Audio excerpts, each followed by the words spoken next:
Hello दोस्तों। लो मैं मौलाना बकरी ए हिंद उल मुसल्लम फिर आ गया आपके लिए इस्लाम की एक और जानकारी लेकर। दोस्तों, जानकारी लेते लेते वीडियो को लाइक और चैनल को सब्सक्राइब जरूर कर लेना, हो सके तो अपने काफिर दोस्तों को शेयर भी कर देना। तो आज मैं आपको बताऊंगा कि भारत में ज्यादातर मस्जिदों के नाम जामा मस्जिद क्यों हैं। असल में इस जामा मस्जिद के जामा की एक कहानी है और इस्लाम को ये जामा नाम भी हिंदुओं ने ही दिया था। तो अब कहानी शुरू करते हैं। बात भारत में इस्लाम के शुरुआत की है।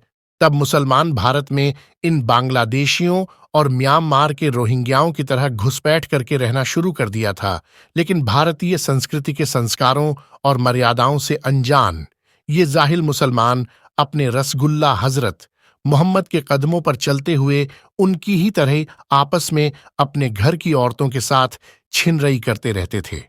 शुरुआत की एक दो घटनाओं की जानकारी होने पर काफिर हिंदुओं ने इन्हें धमकाकर समझाने की कोशिश की, लेकिन ये सभी मुसलमान तो अपने रसगुल्ला की पूंछ थे जो कभी सीधी नहीं होनी थी। पटौदी की मस्जिद है, मौलाना पटौदी का मौलाना है ये, और एक लड़की के साथ गलत काम करता हुआ पकड़ा गया मस्जिद में। देखो, अब आप रसगुल्ला की टेढ़ी पूंछ से समझ सकते हैं कि रसगुल्ला कौन थे।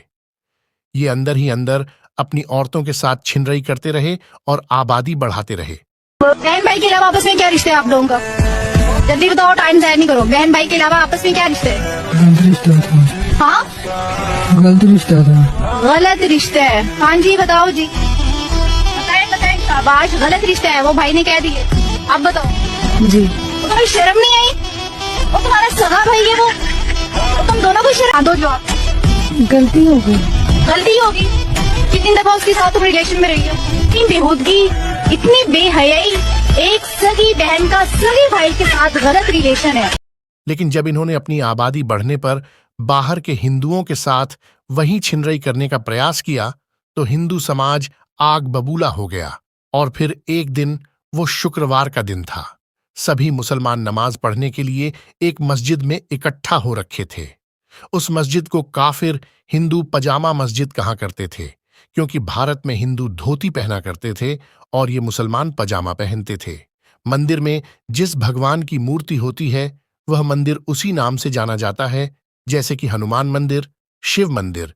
लेकिन मस्जिद में कोई मूर्ति नहीं होती है और ये पजामा पहनकर उसमें जाते थे, इसलिए इनकी इबादत गाह को पजामा मस्जिद बोलते थे।